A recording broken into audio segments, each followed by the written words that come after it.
c'est Beastenkerk. Si vous avez vu la précédente vidéo sur l'installation des caissons de base dans les portières, vous savez que nous avons été obligés de changer le panneau de porte pour en mettre une version adaptée avec une grille pour laisser passer le son. Le souci, c'est que ce n'était pas la seule différence avec le panneau de porte original. Ce nouveau panneau de porte avait en prime une petite lampe en bas. Aujourd'hui, nous allons donc voir où et comment la brancher. Dans la précédente vidéo, on avait amené les câbles des lampes jusqu'au boîtier de fusible. Le problème, c'est que dans cet amas de câbles, j'ai pas réussi à trouver sur lequel il fallait brancher les lampes. Du coup, on va repliquer le courant sur la seule ampoule qui s'allume quand on ouvre les portières, c'est-à-dire celle du plafonnier. Pour amener nos câbles jusqu'à cette lampe, on va démonter le cache en plastique qui longe le montant du pare-brise. La première étape consiste à démonter les deux pare-soleils. On commence par la tâche la plus intérieure, en utilisant un tournevis plat qui va nous permettre de soulever le capuchon qui recouvre la vis. Une fois qu'elle est enlevée, on va pouvoir s'attaquer à la seconde attache, maintenue par deux vis. Une fois que vous avez retiré les deux vis, attention, il ne faut pas forcer. Revenez sur la première attache et tirez-la vers vous pour la déclipser. Ensuite, prenez l'ensemble du pare-soleil et tirez-le vers l'intérieur de la voiture en longeant le montant du pare-brise, car dans la pièce métallique, il y a un clips à cet endroit-là. Une fois que les deux pare-soleils ont été retirés, on va pouvoir s'attaquer au bloc central qui maintient la lampe de plafonnier. Avec un petit tournevis plat, déclipser les deux caches en plastique qui recouvrent les vis.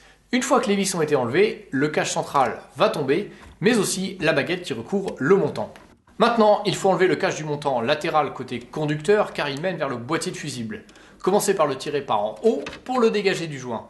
Ensuite, tirez-le vers le haut pour l'enlever du tableau de bord. Il n'y a aucun clips, il faut juste un peu forcer. En théorie, il ne nous reste plus qu'à tirer les câbles du bas du tableau de bord jusqu'en haut. Le problème, c'est que c'est loin d'être simple.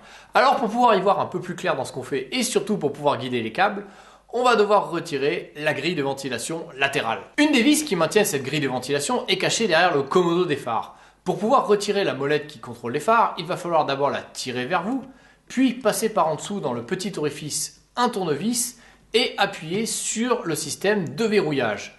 Une fois qu'on l'a retiré, on peut voir exactement comment ça procède. Quand on appuie avec le tournevis ici, ça déverrouille le commodo. Maintenant, la vis est accessible.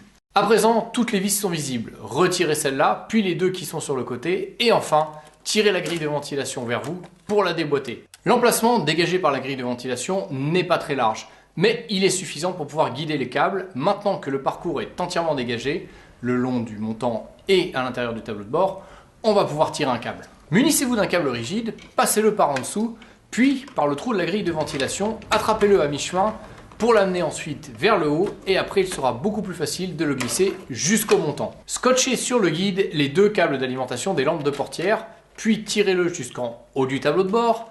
Ensuite, scotchez le long du montant du pare-brise le câble jusqu'à la lampe de plafonnier. Maintenant, il faut connecter les câbles des lampes des portières sur deux des trois câbles de la lampe de plafonnier.